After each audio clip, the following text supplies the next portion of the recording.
I was answering some questions on Facebook about the window molding on C5 fixed roofs, Z06s, and I thought it'd be just easiest just to make a little video. This is the Metro replacement seals, which are considerably cheaper than OEM, and these came as a set. This seal here is the driver's side. I bought the set and needed to replace the passenger side, and the OEM on the driver's side was fine, so I just left it. Have never installed this, but the passenger side has been working good. And I'll go through a few things that were different and a couple of issues I had with it. And keep in mind that this Metro stuff, you read the fine print, it's supposed to have a lifetime guarantee if it ever rips out, so that's a good deal. I saved the receipt like it says, so hopefully if it ever has problems, I'll be able to get another one. But first thing I noticed on these is the material. It is a real, it's got kind of a texture to it, but it is still slick to the touch, and the window goes up against it nicely.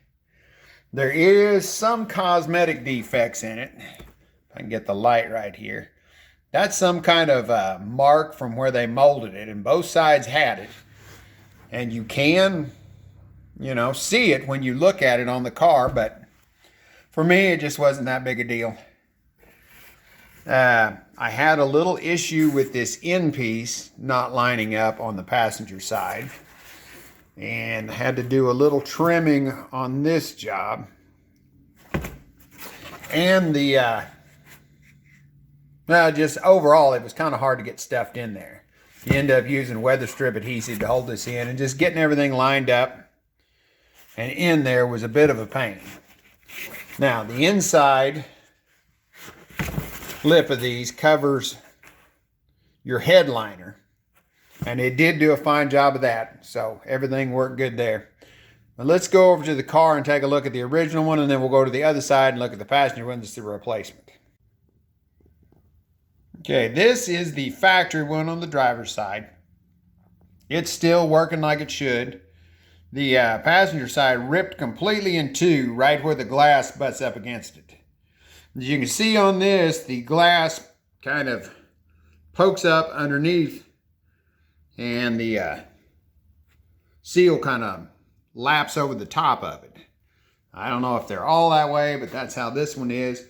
Right along the front edge here, it's up against the glass, but depending on your road speed and the wind, sometimes I do get a little bit of wind noise because you can push on the inside of this seal and it'll break the seal pretty easy. I could probably fix some of that by changing the glass angle, but I also, as long as this seal is in good shape, I don't want to break it, and I'm afraid if I stick it any further into the seal, it could rupture it like it did on the other side. The back edge makes a nice seal up into the corner, just like it should. Don't have any leaks, just a little bit of wind noise is my only complaint, and it's doesn't happen all the time. Now let's go over and look at the other side.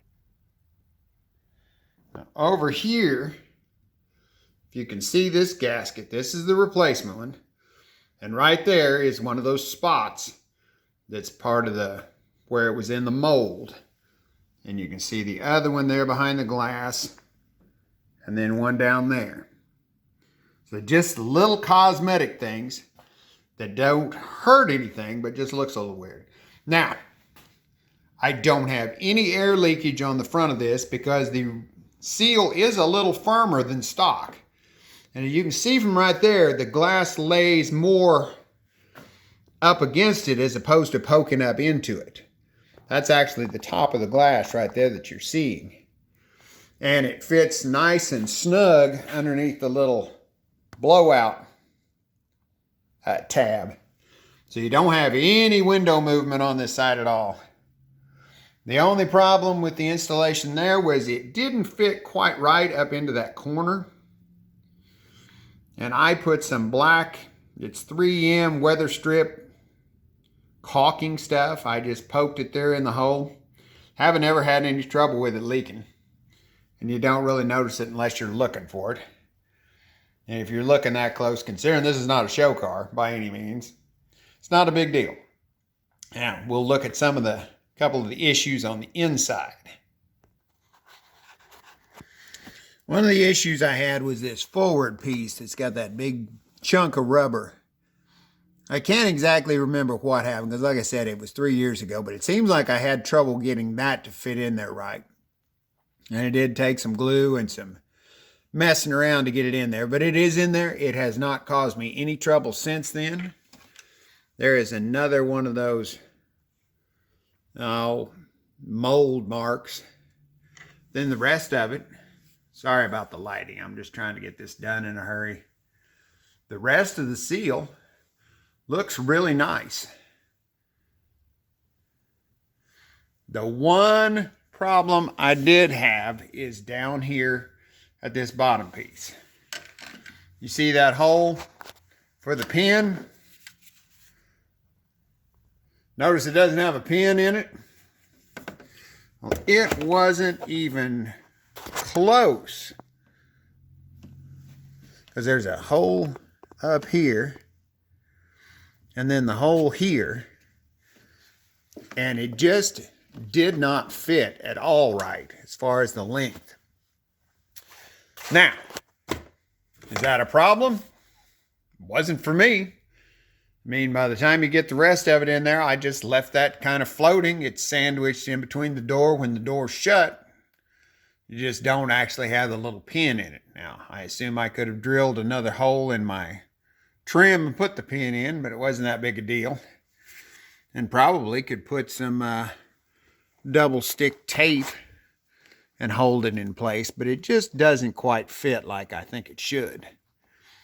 The other issue was, see this, see the pucker right there? There was one there, and there was another really pronounced one. There's a little bit up at the top.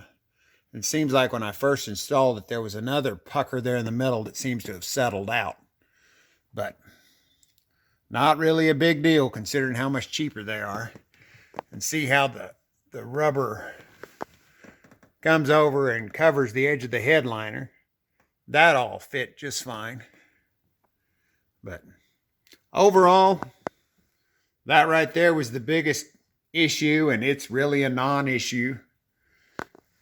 Otherwise, the seal works just fine. And I'll shut the door. It does what it's supposed to do. So I wouldn't hesitate to do it again, and I certainly wouldn't pay what they want for OEM gaskets. So, hope this helps you out.